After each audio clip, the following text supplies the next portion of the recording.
This is Chthonia, the world of the dark feminine.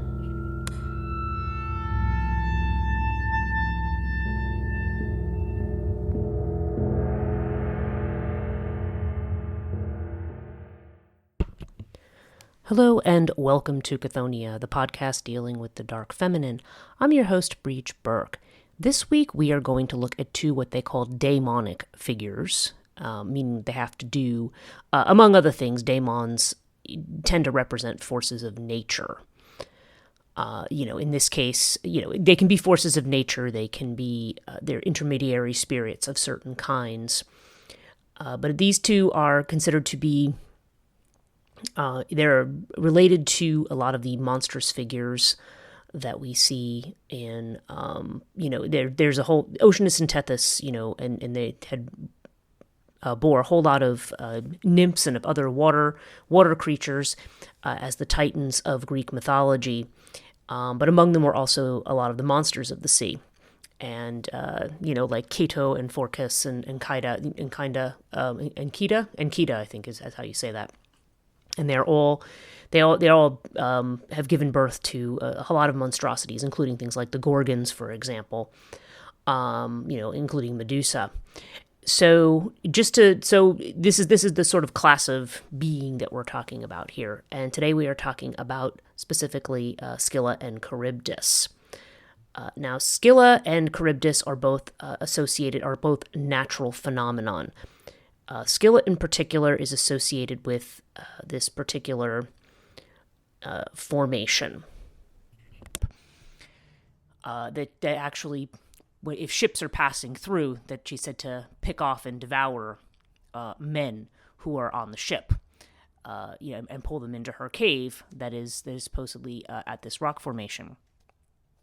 Now, in a very literal sense, this for a long time, the scholarship showed Scylla and Charybdis as being near the Straits of Messina, off the coast of Italy, and down in the, they geographically they would be on that kind of route that a lot of the sailors from what was then ancient Greece would take. Although now there's actually a place called the Strait of Scylla, and more recent scholarship has shown that this particular, the set of rock formations that are in the sea in this particular strait actually corresponds better with this description of Scylla and Charybdis than the Strait of Messina does. And, that's, in a way, it's called the Strait of Scylla. It's almost like a duh moment. Like, shouldn't be surprised by that, I guess is what I should say. However, as beings, what we want to talk about as feminine forces, that's what we want to talk about Scylla and Charybdis as. There's a phrase that you don't hear too often. I think the last place I heard it was in a song by the Police. I think it was that song, Wrapped Around Your Finger, caught between Scylla and Charybdis. And it's, and basically the more updated version of that phrase is caught between a rock and a hard place. And it indicates having to make a choice between two things that are not, neither option is good. You're standing to lose something either way. So let's talk about who these goddesses are. What I want to talk about is where they're represented, and now their stories always tend to be intertwined because they are together. I mean, however, their origin stories are a little bit different. Scylla has a little bit more detailed of an origin story than Charybdis does. And so what I would like to do is I would like to talk about, first of all, I'd like to talk about their origins, their parentage, and then a little bit about some of their stories. Starting actually with the story from Ovid, even though Metamorphosis is much later than the Odyssey, for example. And there, of course, has been discussions, even though the Argonautica as a written work that we have from Apollonius Rhodius is definitely much later than Homer's work, the story of the Argonautica is probably is from before Homer's time. Because we see the Argonautica mentioned among the Greek in the Greek histories among Herodotus, for example, talks about the Argonautica as a historical fact, which, I mean, if you actually read the Argonautica, it's just not really possible for it to be a historical fact. But nonetheless, the point being that story of Jason and the Argonauts predates a lot of this. In fact, in the Argonautica, most of the figures in the Argo are the ancestors of the great warriors that we see later on. Although some warriors, like Pericles, appear in there for some reason. So let me start by talking about Scylla. Now, Scylla's parentage is interesting because there's a whole lot of inferences that we can make putting this together. Now, she is considered to be the child of Cratius, who is also known as Quito, or Quito Trianos, who also, by the way, is listed as being the mother of Charybdis.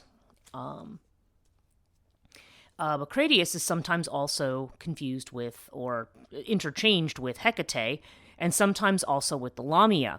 And in this case, the Lamia, who we talked about in the podcast on the Iori, Lamia in this case is a word for shark, and the word Scylla itself is a word that's used for crab. Okay. So what we're really talking about are sea monsters. This is what we're talking about here. Now, there are some versions of her parentage that make Triton, who is the son of, who's a child of Poseidon and Amphitrite, as her,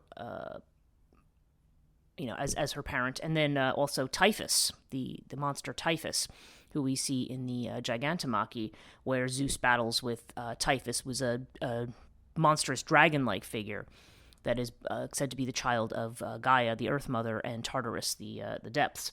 And so Typhus and Echidna, who is another sea monster, are sometimes also listed as the parents of Scylla. So let's look at some of those references for a moment.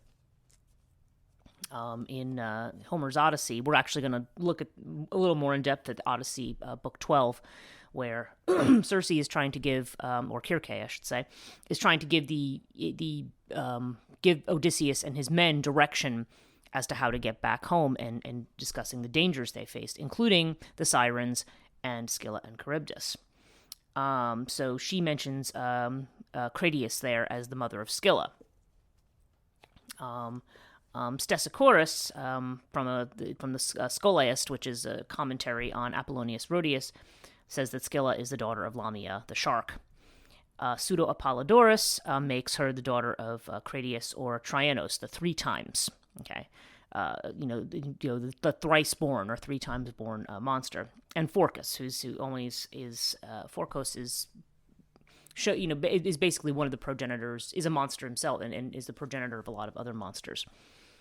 Now it's Apollonius Rhodius in the Argonautica who says Ausonian Scylla, the wicked monster born to Phorcus by night-wandering Hekate, whom men call Cratius. Now, in this case, you see Cratius being interchanged with Hekate, which is rather interesting. And it's so this is roughly 3rd century BCE.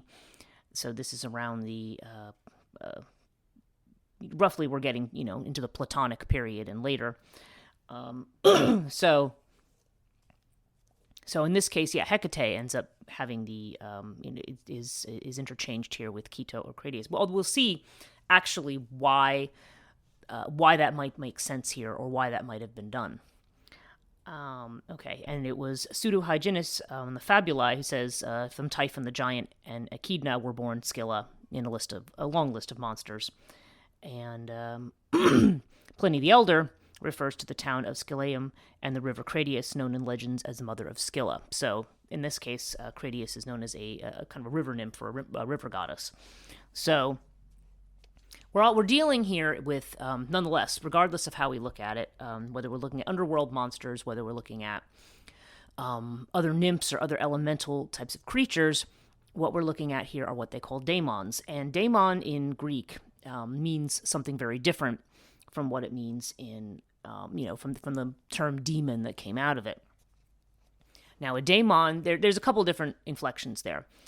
Daemon is used as often a messenger spirit of the gods. Okay, so they serve as sort of go-betweens or messengers between humans and the divine. And that makes sense if you apply this to natural forces, because the way that the ancients understood and interpreted the will of the gods was through the signs that they see in nature. So the behavior of storms, for example, or tides, or certain phenomena that occur in nature are not just natural phenomenon. They are signs from the gods. Oracles can be divined from the behaviors of that, or the behavior of birds, or different things that are seen and that therefore bring about indicators as messengers. So this is where daemons have this idea, and this is what also gives daemons an elemental quality, because you often hear about different forces personified being referred to as daemons. So in this case, Charybdis in particular is considered a daemon of the tides. Okay, the fact that you have high and low tide, the higher tides, the ones that are, or even things like rip tides, which are very, very dangerous, would be associated with a daimonic figure like Charybdis. Okay, so let's start by looking at the stories of Scylla and Charybdis, and I think it might be useful to start with an origin story of Scylla, because you might notice that her story, and her alleged background, and the way that she is, because there's two different variations of where she comes from, resembles another figure, also associated with, believe it or not, associated with the water and with the sea, even though I'm not sure that we always tend to think of this particular figure in this way. So let me go to, excuse me, got a very dry throat today. Let me go to Ovid first, Ovid's Metamorphosis. And he talks about Scylla. Scylla is one of the water nymphs who enjoys spending time with the ocean nymphs. Now, remember, Metamorphosis, you have to remember, is a series of different individuals or beings telling stories about the gods, and they're connected in a certain way. So in Ovid, in Book 13, there is Hekate, who is another nymph, tells the tale about her lover Acus, who is killed by a cyclops when a cyclops is, falls in love with her and tries to woo her. But when he knows she's in love with Acus, then he actually destroys Acus and kills him. So she is, and Acus is then turned into a river after that. But she's telling this story in Metamorphosis to Scylla. And Scylla is known among the nymphs for being for rejecting suitors. That those who come to her and want to love her, for spurning them or pushing them away. So then we come to another story of Scylla, and this is the story of Glaucus and Scylla. So I'm going to read from it. I'm not going to read the whole thing because it's really long and it's not necessary to read all of it, but I'm going to read the relevant parts. So in the Glaucus and Scylla story, it says Galate's story that I just mentioned about Acus ended, and all her Nereid sisters around her, the Nereids being the children of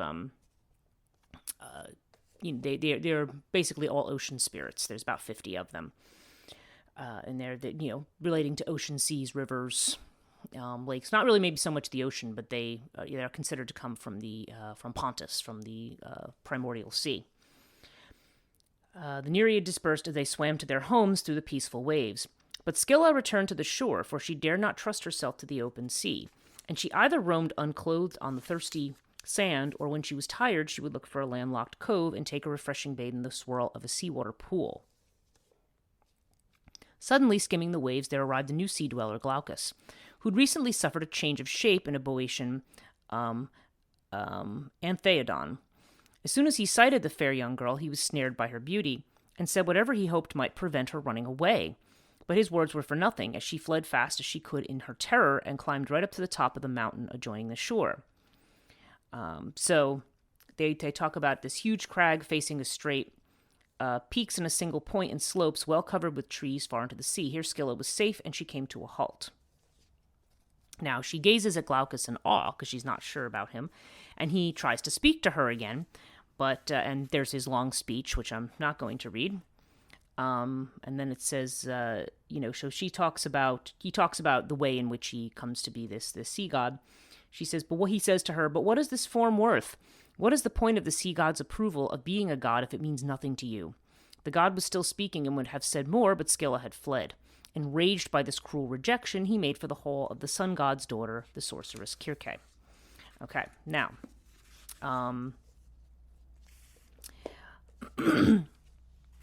okay. Glaucus, who had left Euboea for a life in the swell of the ocean, had now passed Etna, the mountain piled on the throat of the giant Typhon. He had passed the field of the Cyclops, which had never known the working harrow or plow, and owed no debt to yoked oxen. He passed Messana on the walls of Rhegium opposite, finding his way through the dangerous strait, where the waters are bounded. There's the Strait of Messina, by Italy's soil on one side and Sicily's coast on the other. Thence, powerfully swimming across the Etruscan Sea, he arrived at the herb-green hills and halls of Circe, the sun god's daughter, halls that were crowded with various beasts. Once he had seen her and greetings exchanged, a guest appealed to his hostess. Goddess, I pray to you, pity a god. You alone can lighten this longing of mine, but you will judge me worth your compassion. Titaness, no one knows the power of herbs and grasses better than I, for my transformation was due to their magic. But let me tell you the causes of passion raging inside me. And so he explains on how he's seen Scylla. Okay. He says, I do not ask to be cured myself, or my wound to be healed, or an end to my love, but for Scylla to share the heat of my passion. Circe, however, possessed a heart more open than others to love strong flames. It might have been her own nature, or caused by Venus, who'd never forgotten that Circe's father, the sun god, betrayed her affair with Mars. And so she responded to Glaucus, You do far better to follow a woman whose wishes and prayers are at one with your own, whose heart is fired by an equal passion. You deserve to be actively wooed for yourself. You could have been, surely. Offer some hope, and believe me, you shall be wooed without wooing. To banish all doubt and distrust you may have in your power to attract, look into my eyes. I may be a goddess, the daughter born to the gleaming sun. The power of my spells and herbs may be great, but I pray that I may be yours. Reject the one who rejects you, respond to her who pursues you, and give 2 women at once the payment you owe them. To these advances Glaucus replied, While Scylla is living, my love for her will not alter, till foliage grows in the ocean and seaweed sprouts on the peaks of the mountains. The goddess was deeply offended. She couldn't do mischief to Glaucus. Moreover, she loved him too well, but she vented her spleen on the girl he preferred to herself. Enraged because he had scorned her attentions, she promptly pounded together some plants which were noxious with sinister juices, and chanted the spells of her witchcraft over the mixture. Then, donning a sea-blue cloak, she grandly advanced through the throng of fawning beasts as she went on her way from the heart of the palace. She made for Rhegium over the strait from the rocks of Messana, and there she walked on the seething waves of a stormy sea, as though it were solid land, and skimmed the surface with dry feet. Picture a little pool with its margins curved like a bow where Scylla delighted to rest. It was here she would find retreat from the fury of the sea and the sky when the noonday sunbeams were burning most fiercely and shadows were shortest. This pool was polluted by Circe beforehand. She fouled it with monster-producing poisons by sprinkling the juice from a baleful root as she darkly muttered her magical spell thrice 9 times over in mazy, mysterious language. Never heard the word mazy before. Scylla arrived at the pool and had stepped in up to the waist when she saw that her loins were disfigured by horrible barking creatures. At first she had no idea that these formed part of her body, and as she shrank to the side in fear as she tried to repel the importunate snapping intruders, but merely dragged at what she was fleeing. She frantically felt for the flesh of her thighs, her legs, and her feet, but all that she found was a cluster of gaping hellhounds. She'd nothing to stand on but rabid dogs whose bestial backs she was holding in check beneath her truncated loins and protuberant belly. Glaucus, her lover, wept. Fair Circe had been so malicious in using the magical power of her herbs, and he spurned her embraces. Scylla remained where she was and took the first chance she was given to show her hatred for Circe by grabbing Ulysses' companions. Later on she would have drowned the ships of Trojans had she not been first changed to a headland of rock, which still stands there to this day and is shunned by sailors as carefully as ever. Okay. So, in this particular story, we are talking about Aeneas and the Aeneid. It says the Trojans had deftly maneuvered their ships past Scylla's rock, and Charybdis' whirlpool, and were now almost approaching Italian shores, where a storm diverted them south to the coast of Africa. Okay, so so now we have, all right, so we have so we hear this particular story of Scylla and her origins. So if we look at this story, what do we have here? We have a young nymph who is very beautiful, who is loved by another god, or a mortal changed into a god in this case. And she is, and because she rejects his advances, she goes to Circe. Circe, of course, is in love with the young man, wants, advances on him. And then when she herself is rejected, she turns around and she takes it out on Scylla and turns her into a monster. Now, there's some similarity between this story and the story of Medusa. Now, it's worth noting that, as we've noted, now, the reason I say that these two are similar is because Scylla is also, in some versions of the story, she was always a monster. In other words, she was never a beautiful nymph. In Ovid, she's a beautiful nymph that's transformed. And there's really two ways you could look at that from strictly a relationship point of view. The fact that she spurns so many men, and it seems to me, like if you read the story, that the reason she spurns men is because she's frightened. She's not ready to, she's not looking to take on sexual activity. She's not ready for that. So this smacks almost of kind of a story about women taking on their role as being sort of dutiful wives, or there's an element of that in there about, or women fulfilling a particular sexual role, whether it's meant to fall into a traditional relationship situation or not. But Scylla clearly doesn't want to do this, and it's interesting because there's like a pattern story there of girls who, or ones who say want to pledge themselves to Artemis, and who are either pulled away from that, like Persephone was, perhaps, from that into womanhood, or into relationship with a man, or in this case, her unwillingness to yield to suitors eventually, invokes the wrath of another female, another jealous female, in this case, Circe, who then turns her into, so then she becomes turned into this kind of a monster. That and now she is a devouring monster. So think about that. The woman who will not express her sexuality becomes a kind of a monster. Okay.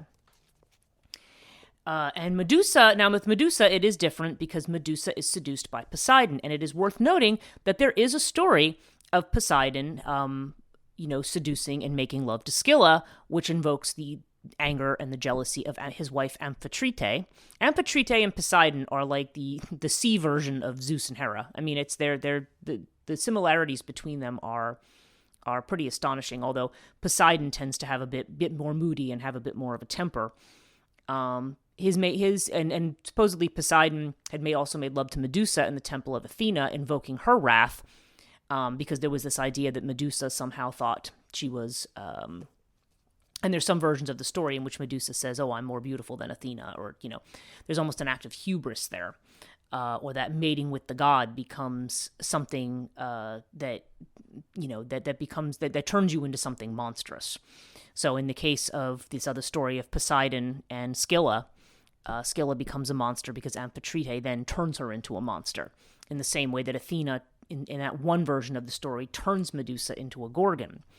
However, in both cases, in the stories of the Gorgons and the story of Scylla, there's also alternate versions in which they were never anything but the monsters that they are. In Medusa's case, she was the only of the three Gorgons that was mortal, but there was not. But there are versions in which she was always a Gorgon.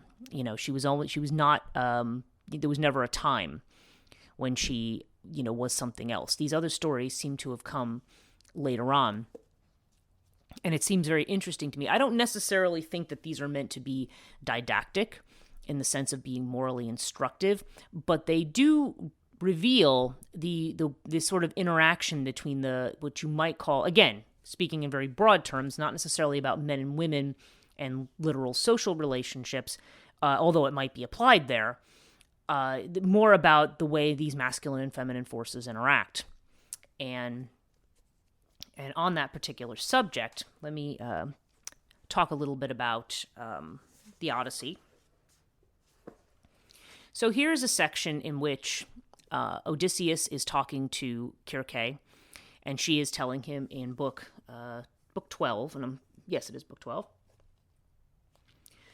where she's warning him. First, she warns him about the sirens and how to get past the sirens without being injured. And then she tells Odysseus about this, about the different paths he can take, and about this one which she said, she talks about this rocky crag. She said it's the rock smooth like dressed in burnished stone. I'm picking up here in Robert Fagel's translation. Halfway up that cliffside stands a fog-bound cavern, gaping west towards Erebus, realm of death and darkness. Past it, great Odysseus, you should steer your ship. No rugged young archer could hit that yawning cave with the winged arrow shot from off the decks.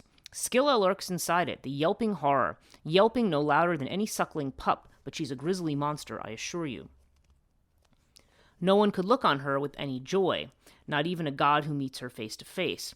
She has 12 legs, all writhing, dangling down, and 6 long swaying necks, a hideous head on each, and each head barbed with a triple row of fangs, thick-set, packed tight, and armed to the hilt with black death. I've seen black, murky, different translations of that word. Holed up in the cavern's bowels from her waist down, she shoots out her heads out of that terrifying pit, angling right from her nest, wildly sweeping the reefs for dolphins, dogfish, or any bigger quarry she can drag from the thousands Amphitrite spawns in groaning seas. No mariners yet can boast that they've raced their ship past Scylla's lair without some mortal blow, with each of her 6 heads as she snatches up a man from the dark proud craft and whisks him off. And then she goes on to talk about Charybdis, and I'm going to mention this because since I'm talking about these two as a pair. She says, the other crag is lower, you will see, Odysseus, though both lie side by side and arrow shot apart. Atop it a great fig tree rises, shaggy with leaves. Beneath it, awesome Charybdis gulps the dark water down. 3 times a day she vomits it up, 3 times she gulps it down, hence her association with Chthonia, the thrice-born, or, belching it 3 times. Don't be there when the whirlpool swallows down. Not even the earthquake god could save you from disaster, meaning Poseidon. No, hug Scylla's crag, sail on past her top speed. Better by far to lose 6 men and keep your ship than lose your entire crew. And Odysseus says, yes, but tell me the truth now, goddess, I protested. Deadly Charybdis, can't I possibly cut and run from her and still fight Scylla when Scylla strikes my men? So stubborn, the lovely goddess countered. Hell-bent yet again on battle and feats of arms, can't you bow to the deathless gods themselves? Scylla's no mortal, she's an immortal devastation. Terrible, savage, wild, no fighting her, no defense, just flee the creature, that's the only way. Okay. And then she says, just to finish the passage here, waste any time arming for battle beside her rock. I fear she'll lunge out again with all her 6 heads and seize as many men. No, row for your lives, invoke brute force, I tell you, Scylla's mother. Brute force being the name of the mother. Let me just get the name right here. It's not the name. Cratius. Yeah, I was gonna call her something else for a moment because I tend to think of the mother as being Keto rather than Cratius, so I had to reread the name.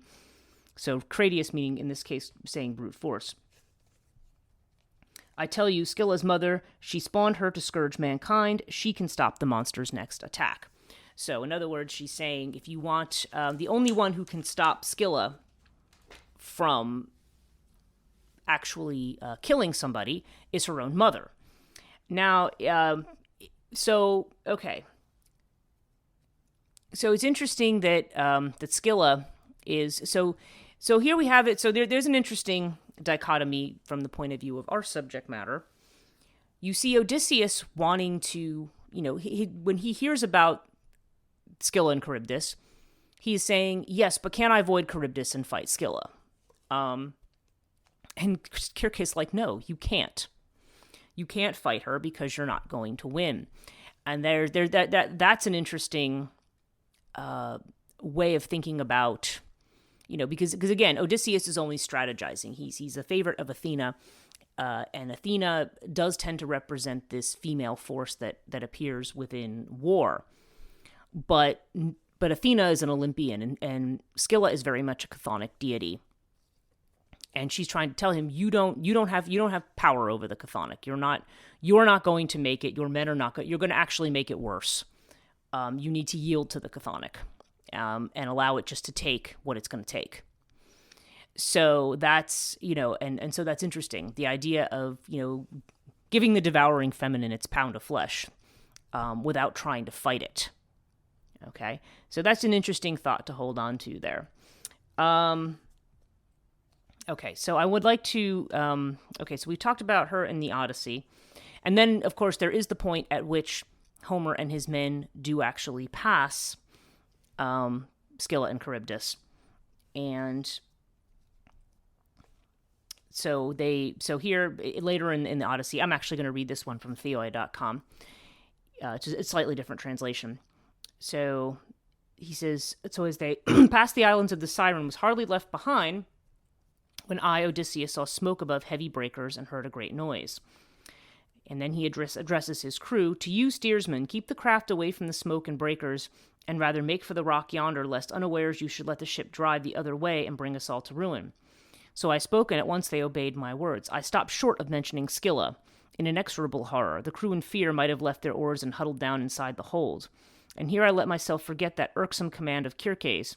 She had told me not to arm at all, but I put my glorious armor on, took a long spear in either hand, and strode up half the deck forward, since it was from there that I thought to catch the first glimpse of Scylla, that monster of the rock who was bringing doom to my companions.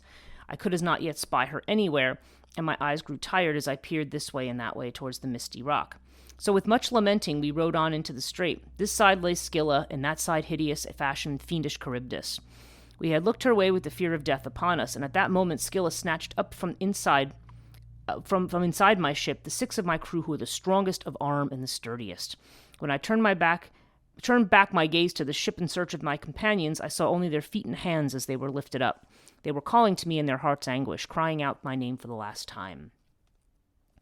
As when a fisherman on a promontory takes a long rod to snare little fishes with his bait and casts his ox hair line down to the sea, then seizes the creature one by one and throws them ashore still writhing. So Scylla swings my writhing companions up to the rocks, and there at the entrance began devouring them as they shrieked and held out their hands to me in their extreme of agony. Many pitiful things have met my eyes in my toilings and searchings through the sea paths, but this was the most pitiful of all. When we had left the rocks behind us with Scylla and terrible Charybdis, we came soon enough to the lovely island of the sun god. Okay, so this is... So we see this, that he loses 6 of his men, 6 of his best men. And you see that he decides he's going to arm for battle anyway, because he's, he can't help himself. It's his habit. So just reading out some of the alternatives here. That in some of these other stories, because one thing that Theoi does is it gives you fragments. It gives you the mentions from all the original sources, and it says from. Okay, so here, pseudo-hygienist says, from there, the island of the Sirens, Key Odysseus came to Scylla, daughter of Typhon. Okay, so here she's considered to be a daughter of the monster Typhon, who was woman above, but fish from the hips down, with 6 dogs joined to her body. She snatched and devoured 6 men from Ulysses' ship. Okay, so that's how we see the things. The whole Odyssey is a complete subject in itself, but there's a lot that you could pull there from the way in which Odysseus's very conscious habits and the way that he is encountering these forces, these sort of more numinous forces of the earth. What if you want to take a psychoanalytical view, these collective unconscious forces. Potentially, that he is encountering here. And when I say that, by the way, again, I always feel like I need to reiterate, because when I talk about archetypal forces, it's often very much misunderstood. I'm not talking about, some kind of a label. When Jung talks about archetypal forces, he's talking about daimonic forces. He's talking about something numinous, something that we and the reason when he tries to describe them that you can't figure out what he's talking about is because he doesn't know what he's talking about either. You're talking about qualities of something that are seen and understood to be affecting us not in a psychological manner, and perhaps the ancients, in a much more literal manner as well. So this is, that's an entirely separate discussion, but nonetheless, when you talk about these daimonic forces, you're not talking about something. If you want to talk about it in psychological terms, okay, it's not something that you can explain away through reason. It's not something you can manage through logic and through, logical analysis. This is something you just have to let it be what it is. Okay. Now, in the Argonautica, now this is interesting because Apollonius Rhodius, who's the one whose version of the Argonautica that we have, or is the most common at least. She says here, now I'm going to read this. The goddess Hera addresses Thetis. Thetis is another nymph. She's another Nereid, and she's the mother of Achilles. I brought them, meaning the Argonauts, safely through the wandering rocks, where fiery blasts rage and roar on the rollers break in foam on jagged reefs. But still remains for them to pass the great cliff of Scylla and the gurgling whirlpool of Charybdis. And then Hera commands the sea goddess Thetis to guide the Argonauts safely past Scylla. Do not let my friends, the Argonauts, be so unwary as to fall into Charybdis, or at one gulp she will swallow them all, nor let them get too close, or too near, to the hateful den of Ausonian Scylla, the wicked monster born to Phorcys by the night-wandering Hekate, whom men call Cratius. Or she may swoop down, take her pick, and destroy them in her terrible jaws. What you must do is so to guide the ship that they escape disaster, if only by a hair's breadth. Okay. So there's so here they said the Argonauts sailed on in gloom. The sirens were behind them, but worse perils lay ahead, at a place where two seas met and shipping came to grief. On the one side the sheer cliff of Scylla hove in sight, the other Charybdis seethed and roared incessantly, while beyond great seas were booming on the wandering rocks. And then Medea has a lament where she said, would that Scylla, the ravening, submerged us, the Argonauts, in the deep to be devoured by her dogs. Fit were it for Scylla to work woe to ingrate men. And she, Charybdis, who spews forth many times the flood and sucks them so many times back in again, would she had brought us too beneath the Trinacrian wave, or Sicilian wave. Okay, and this, of course, probably has to do with Medea, at the time that Jason betrays Medea. So we see this connection of Scylla and Charybdis with the Argonautica. We see it again in the Odyssey, and we see it again in the Aeneid. And this is not surprising at all, because in all three of these, the voyage is, at least certain parts of the voyage are identical. While Jason and the Argonauts are heading out towards the what they call the Euxine Sea, which is out, more out towards. Really, it's out more towards Armenia and out that way. It's far to the east of where they're going to obtain the Golden Fleece. Their route back is very weird because somehow their route back ends up being through, the same route that Odysseus takes to come back from Troy, and where they are when Jason goes to Colchis, he's absolutely nowhere near any of that. It's almost like he has to fly his ship to get back to that area. So it's, because they don't necessarily show them doing a full reverse course. But even if they did, they weren't really in the same area. So nonetheless, the Argonautica itself, there's that again, that's another entirely separate discussion about that as a story. And I will be talking about Medea, so when we talk about Medea, I will talk more about that particular epic. But you see them taking the same journey past the same dangers. So Jason does this. But Hera, because Hera likes Jason, she makes sure that he is able to pass through. Odysseus is, not able to, because his protectress is Circe, who is hated by Scylla, okay, for what she did, allegedly, assuming that this, assuming that story is the one that you wanted to go with. So he does not have the protection when he goes through the rocks, and he has to suffer that loss. And of course, when Aeneas passes through, that's, let's see, I think I have that story here as well. Okay. So she has, Virgil's Aeneid, chapter 3. It says, Scylla guards the right shore, insatiable Charybdis the left, but Scylla lurks unseen in a cavernous lair, from which she pushes out her lips to drag ships onto the rocks. Her upper part is human, a girl's beautiful body down to the privates. Below she is a weird sea monster with a dolphin's tail and a belly of a wolverine sort. It is advisable to fetch a long compass, although it protracts the voyage, and sail right round the Sicilian cape of Pacinum, a southernmost mark, rather than to set eyes on that freakish Scylla within her cavern of vast or the rocks where her sea blue hounds are baying. So in this one, in the Aeneid, he avoids Scylla and Charybdis altogether, and they decide to take a longer way around just to avoid her. Now, there's another story of Scylla, and that is where she is slain by Heracles. Okay, Heracles also slew the fierce hound Scylla. So it's interesting. Sometimes she's considered to be a hound, but her name actually means crab. So just interesting.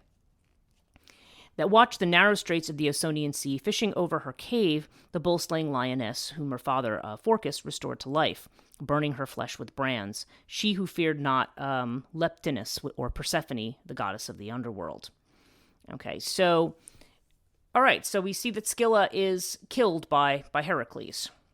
Okay, now, those are all of the main stories, and of course, Charybdis is partnered in with her. I don't think there are any other specific stories about Charybdis other than with respect to the stories of Scylla and the way in which, they are together. Charybdis herself, her parents are Pontus and Gaia, according to this. And actually, in some versions, there's the idea that Scylla is sometimes considered to be the child of Charybdis. If Charybdis is seen as that Trionis, that thrice born, because the way and the fact that the tides come up 3 times a day and she belches those dangerous waters, they refer to her as this kind of thrice born daemon. So in some versions, in fact, specifically, which one was it? If I can find it here, they don't have its. Let's see. Yeah, I'm just trying to see who have it. I'm just trying to find the where it actually says. It says as it's Apollodorus who actually says that Scylla may have been a child of that Charybdis may have been a child of Scylla may have been a child of Charybdis by Phorcys. So so Charybdis definitely seems to be the more titanic force coming from Pontus, the wide-ranging sea, and Gaia, the Earth Mother. So okay, so where does this leave us? I've put a bunch of stories out here, and so the question now becomes: what is the what are we to take away from these stories? Like, what's the element here that the thread that we're looking for? Well, again, as I've mentioned, they do represent, in a very literal sense, they represent a danger of these rocks. Again, Ovid describes it as the Strait of Messina, but there does seem to be a place called the Strait of Scylla that also meets the criteria for these 2 rocks. And again, in one version also, it's said that Scylla is turned into a rock, which makes her unable to do further harm, but then it's also said she's killed by Heracles. Okay, so the first thing I think I noticed as I'm rereading a lot of these stories is that there's this relationship of Scylla in particular to Hekate, really Charybdis as well. And what makes that relationship? Well, for instance, in that one version from the Argonautica, Hera refers to Scylla as being born from Hekate in the form of Cratius. So, that in other words, that Cratius and Hekate are actually the same being. Now, Ceto or Cratius, that's actually a term for a Ceto is actually a sea monster. Okay, so that's somewhat interesting because Hekate is not known for being a sea monster. She is a being of the underworld, okay, but she is. I've often referred to her as the I'm just looking up Keto here. She's the goddess of the dangers of the sea, and more specifically of sea monsters, whales, and large sharks. Okay, which is also that connection that they had to Lamia as a shark. So the idea that she's the product of these sea monsters, but this is Hekate as a sea monster, which seems somewhat odd. Where does Hekate fit into that? Because Hekate, again, she does light the way in the underworld, but she is known for running with her pack of hounds. Now, the hounds and the dogs, that would definitely be a link to Skylla, and perhaps that is the reason that link is there, because Skylla is transformed into, her part of her body is like a pack of baying dogs, okay? And the kind of monstrous dogs that you see that are connected with the underworld. I mean, if you think of Kerberos as another one, the three-headed dog that guards the gate, these are canine monstrosities, as you would. So that may be the reason that Apollonius Rhodius decided to connect Scylla with Hekate in that particular sense. But also the idea of Chthonia, okay, this monster who is thrice born. Now, the aspect of Hekate is shown as having being triple-headed, okay, so she's, and some people think of that as a reference to phases, waxing full and waning phases of the moon. The Romans referred to her as Trivia, which means of the three roads. And of course, Hekate is associated with crossroads in areas where three roads come together. So this idea of this notion of the three may be what connects both of them in a sense to Hekate. Now, you might want to go a little bit further into that. Now, one of the characteristics of the underworld in the ancient world, it's represented, depending on where you are in the Near East, it can be represented as a place out west beyond the sunset, or in sort of Babylonian thinking and perhaps even Egyptian thinking, more of a desert kind of place. But certainly for a lot of the ancients, probably including the ancient Jews, the underworld was something that was seen to be under the water. Certainly for the ancient Greeks, it was. There's certain lakes with certain caves that are considered to be entrances to the underworld. So it's definitely the underworld is associated very much with seas, oceans, rivers. Like these water sources are said to lead to the lands of the dead, especially when you have caves involved. There are 4 specific caves that are mentioned that were considered sort of official entrances to underworld and to the rivers and so forth that were under there. But it's also to be known that, great storms and certain events, obviously like earthquakes and so forth, were chthonic in nature. They were said to be caused by monsters of the deep or monsters from Tartarus. Now, earthquakes, Poseidon is considered to be the great earth shaker, okay? But Poseidon is what? He's the god of the sea. And Hades himself is capable, as we see actually in another Heracles episode, where Heracles tries to free Theseus and Pirithous, who have been trapped in the underworld in the chairs of forgetfulness, namely because Pirithous has gone into the underworld to try to abduct Persephone away from Hades, and Hades is like, yeah, haha, have a seat, and then, of course, they get stuck there. Heracles is able was able to rescue Theseus, but not Pirithous, because Pirithous was the one who actually intended to abduct Persephone. And so, therefore, when Heracles tried to rescue Pirithous, Hades created an earthquake, and so he had to leave Pirithous behind, and he was able to take Theseus with him. So Heracles is, noted for laying siege to the underworld and to the beings of the underworld. So it's not surprising that we hear this story of Scylla, though of course Scylla she is brought back to life. I mean, strictly speaking, these kinds of forces, can't be killed. They might be temporarily thwarted, but ultimately they recover.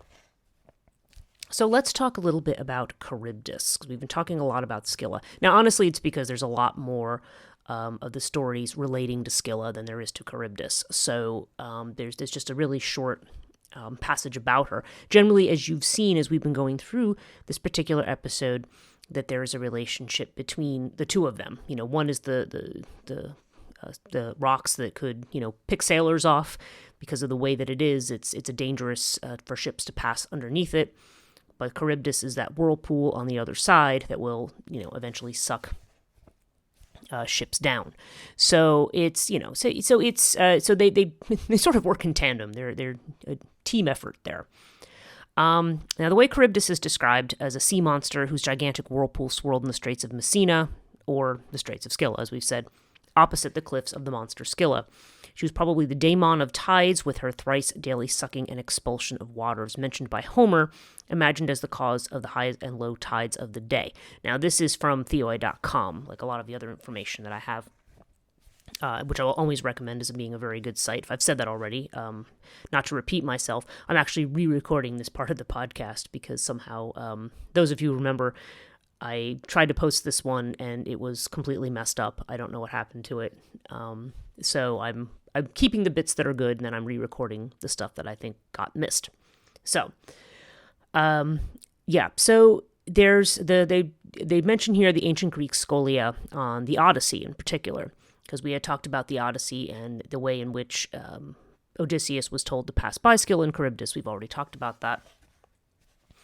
But in the scholia, they mention that now and again, I apologize if I'm being repetitive about this, but scholia usually is notes or annotations that are made to a particular text by a scholar of that period that are found. The notes that are concluded with it to explanatory notes in the same way that we have footnotes today.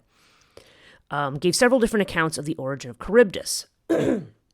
In one, she was a daughter of Pontos, was the sea, and Gaia, the earth, who laid siege to the land with her waves. So Charybdis is the ultimate, it seems to be the ultimate daemon of flooding and flooding oceans. Zeus, in anger, captured and chained to the seabed. Okay, so she was eventually chained to the seabed by Zeus, so she couldn't, wipe out, the life on the earth. In another tale, she was a voracious woman who stole the cattle of Heracles. There's another connection to Heracles, right? For this reason, Zeus cast her into the sea with the blow of a thunderbolt. Now, the Greeks had a verb. I'm not sure if I'm saying this right because my Greek pronunciation is not great. Charybdizo, I think is how you say that, which means to swallow like Charybdis. And according to Hesiod, this verb was invented by Hekate to describe those who were gluttonous. So it's the idea of she's, swallowing up and belching out all of this water. It's really a really graphic image there. And it says Charybdis was perhaps identical to Traianos, the sea monster thrice, which again is that connection to Hekate that we've talked about. And Traianos was the mother of Scylla and the grandmother of Sicilian giant Polyphemus. Now, and as we had mentioned when we were talking about Hekate, there's the dog connection to Scylla, certainly, but this idea of Traianos, or three, may be another thing that actually connects Charybdis, both Scylla and Charybdis. Scylla perhaps more through the dog imagery, and Charybdis through this, sea monster, this triple goddess of the sea. And again, Homer mentions the idea of the tides coming and going at 3 different times. So there's that number 3 again that has to do with this. So I think that's just about all that I have on Scylla and Charybdis. I think we've gone over all of the stories. We looked at the Argonautica, the Aeneid, the Metamorphosis, which involved Glaucus and Circe, and some of the other main stories, the ones in the Odyssey, the Aeneid. It seems like all the heroes have to pass through Scylla and Charybdis, like they're a kind of, it's almost initiatory, isn't it? I mean, in the way that one has to try to pass through these dangers and survive. And it's understood that not everybody does survive; they often do not. So, there's a test of seaworthiness there, but there's also there seems to be again, if I take the psychological angle, I often think of Scylla and Charybdis as representing, again, that being between a rock and a hard place.